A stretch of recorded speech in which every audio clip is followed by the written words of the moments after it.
Esther Yu did not simply become popular. She became recognizable.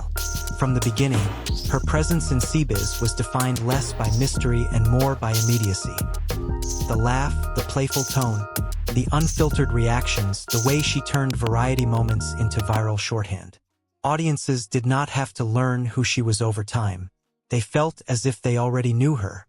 In an industry built on distance, Esther Yu closed the gap. And cute stopped being a trait. It became a brand.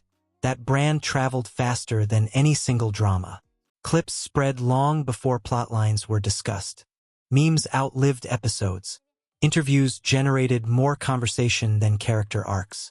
For many viewers, their first encounter with Esther Yu was not through a role, but through a persona, bright, self-aware, a little chaotic, and undeniably entertaining.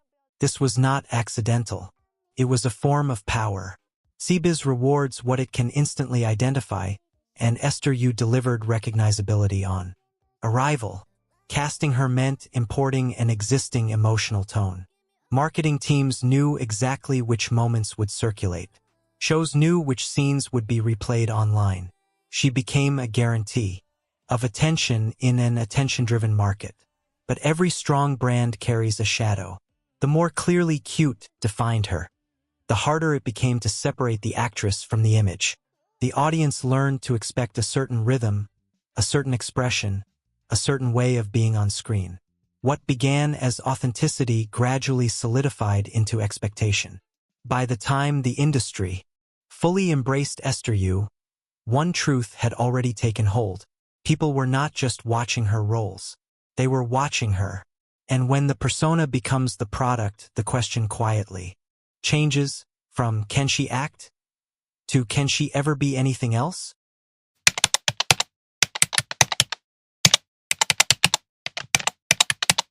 In most acting careers, roles build visibility. For Esther Yu, visibility built the roles.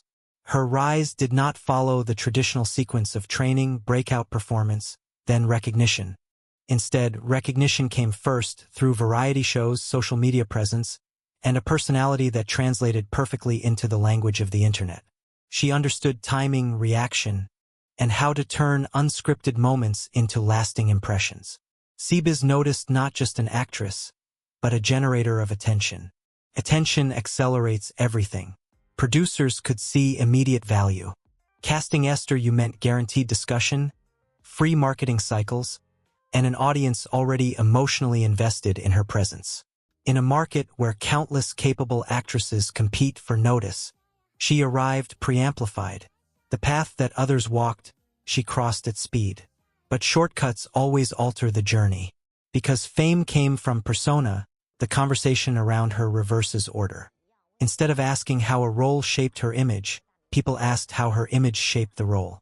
Success was measured less by transformation and more by engagement metrics. Trends, clips, and popularity curves. This does not mean the work was easy. It means it was framed differently. Esther Yu had to perform while constantly being compared not to other characters, but to the public version of herself. Every expression on screen echoed something viewers had already seen off-screen. The border between person and performance thinned, and audiences began to conflate the two. The shortcut brought her higher, faster. It also fixed the direction of travel.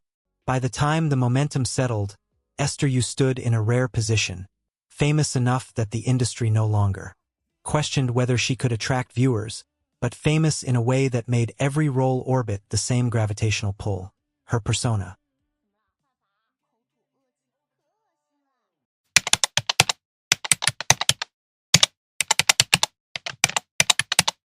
At first, the separation seemed obvious. Esther Yu in real life and Esther Yu in character. But the more she appeared, the less that line held. Her on-screen roles began to echo the traits that made her viral off-screen: bright energy, quick reactions, emotional openness, a certain comic timing that audiences already associated with her name.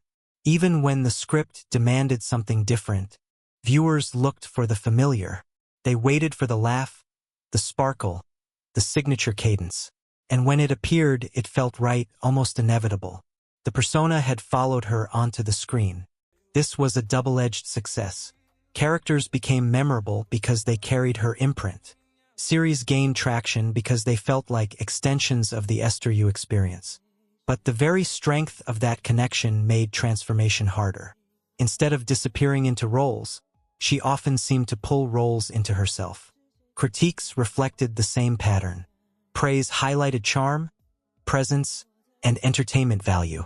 Doubt focused on range, depth, and the ability to become someone else. Audiences enjoyed watching her, but often watched with the assumption that she would remain fundamentally the same. Performances were consumed less as interpretations and more as variations on a single beloved theme. It was not a failure of effort. It was a consequence of recognition. Once an identity becomes culturally sticky, it is difficult for a character to escape it. Casting directors lean toward roles that fit.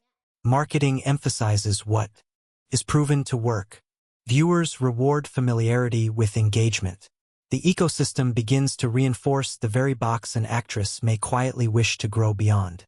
Esther Yu carried every new part with professionalism. What she could not control was the lens through which it was seen. And so, as her career expanded in scale, it narrowed in perception, the persona growing larger, the characters fitting within its frame.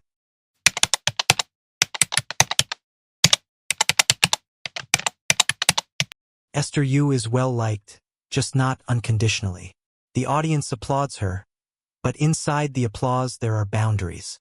Viewers welcome her energy, humor, and warmth, yet they also quietly define the space in which those qualities are allowed to exist.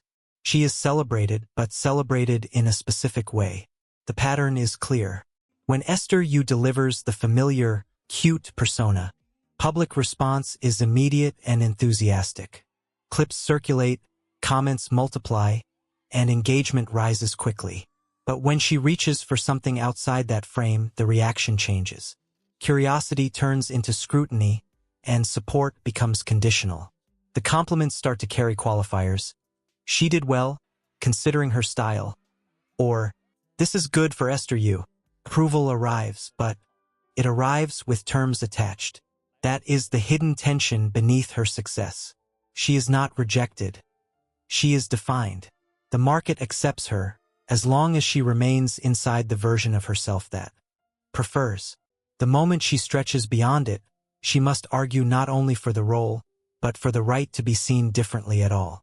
Growth requires permission, and permission is not automatically granted. For many actors, applause is fuel. For Esther Yu, applause is also a reminder of the limits within which it operates. She is popular, visible, and in demand, but the terms of that demand are narrow. People know what they want from her, and they expect her to deliver exactly that. Behind the brightness, this becomes its own kind of pressure.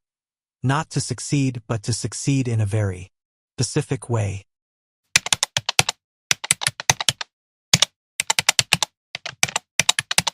By this stage, Esther Yu's career had achieved something many actors never reach: stable visibility. Projects kept coming, her name stayed in circulation, and her presence reliably generated discussion. From the outside, this looked like momentum. In reality, it was more like orbit, movement around a fixed center rather than movement toward somewhere new. Her roles performed well in ratings and online engagement, but they tended to confirm what audiences already believed about her rather than change it. Each new drama added another layer of familiarity instead of a shift in perception. She was successful repeatedly, yet the definition of that success barely moved. The system valued her as she was and saw little incentive to ask for anything different. This is where growth slows without appearing to stop. There is no obvious decline, no visible crisis, just a gradual narrowing of possibility. Scripts that leaned into her established persona were safer. Commercially, so they kept arriving. Characters that fit her image were easier to market, so they kept being chosen. Bit by bit, opportunity became specialization, and specialization became confinement. The paradox deepened. Esther Yu was everywhere, yet change was nowhere. She had impact without evolution, recognition without redefinition. The audience did not question whether she would do well. They questioned whether she would ever do anything that challenged what they already thought they knew.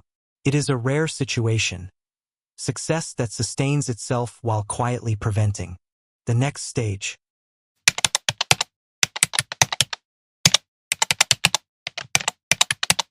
In the end, the question surrounding Esther Yu is not whether she is successful. She is. The question is what that success allows her to become. The image that lifted her so quickly, bright, playful, instantly lovable, also circled back to frame every choice she made afterward. What began as freedom turned into expectation, and expectation slowly became constraint. The price appears in small ways. Audiences laugh with her, but rarely forget they are watching Esther Yu. Casting choices are evaluated through the lens of whether they fit her persona. Even serious performances are compared not to other actresses but to the version of herself that people think they already know. Her range is judged against a stereotype that her own popularity helped create. This is the dilemma that waits ahead of her. If she continues playing into the image, her career remains safe, visible, and commercially powerful, but evolution will stay limited. If she tries to break it, she risks short-term rejection, confusion from the market, and the possibility of losing part of the audience that came for the cute brand in the first place. Both directions carry cost. Neither is simple. For now, she stands at an intersection made by success itself. Cute was never just a style. It became a structure. To step outside it requires more than a role. It requires audiences to let go of what they think they already know. Esther Yu has already proven she can be loved. The unanswered question is whether she will be allowed, and whether she will choose to be different.